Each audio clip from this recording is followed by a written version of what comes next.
अस्सलाम वालेकुम viewers, welcome back. मैं हूँ फरी जाहिद। आज मैं आपके साथ शेयर करूंगी स्वीट पोटैटो किस तरह से बनाएं। सो फ्रेंड्स, आपके साथ कभी ऐसा हुआ है कि आपने बाहर से जितनी दफ़ा भी स्वीट पोटैटो खाए हैं वो खाने में बहुत टेस्टी और बहुत मीठे होते हैं, लेकिन जब आप घर पर बनाते हैं वो बिल्कुल भी बाहर जैसे नहीं बनते हुए एकदम से नरम हो जाते हैं, वो बिल्कुल भी अच्छे नहीं बनते। आज मैं आपके साथ शेयर करने जा रही हूँ स्वीट पोटैटो बिना बॉईल किए। चलिए जी व्यूअर्स, बनाना स्टार्ट करते हैं। बिना बॉईल किए स्वीट पोटैटो हम किस तरह से रेडी करेंगे। सो फ्रेंड, यहाँ पर देखें मैंने 1 kg के करीब जो है स्वीट पोटैटो लिया है। इसको लेके मैंने अच्छे तरीके से वॉश कर लिया है। वॉश इस तरह इसलिए करना है कि इसमें मिट्टी बहुत ज़्यादा होती है। अगर हम इसको वॉश नहीं करेंगे तो हमारे मुँह में मिट्टी आएगी।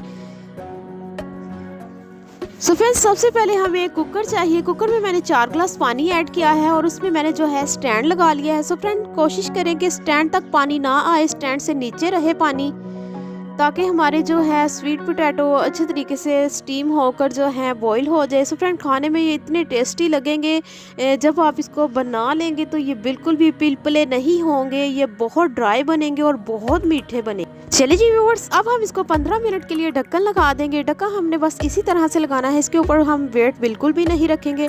15 मिनट के लिए मीडियम स्लो फ्लेम पर हम इसको पकाएंगे।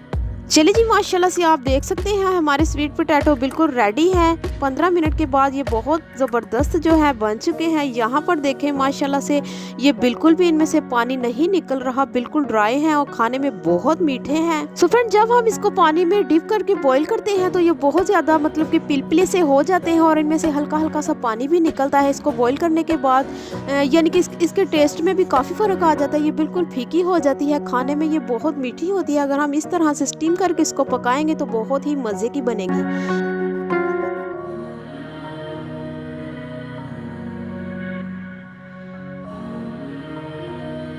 ओके व्यूअर्स, आज की वीडियो को यहीं तक की थी। मिलते हैं नेक्स्ट वीडियो के साथ। अगर मेरी वीडियो अच्छी लगी, मेरी वीडियो को शेयर लाइक ज़रूर कीजिएगा और मुझे कमेंट बॉक्स में बताइएगा कि आपको मेरी रेसिपी कैसी लगी। मिलते हैं नेक्स्ट वीडियो के साथ। आप मुझे दुआओं में याद रखिएगा। मैं आपको अल्लाह हाफिज़।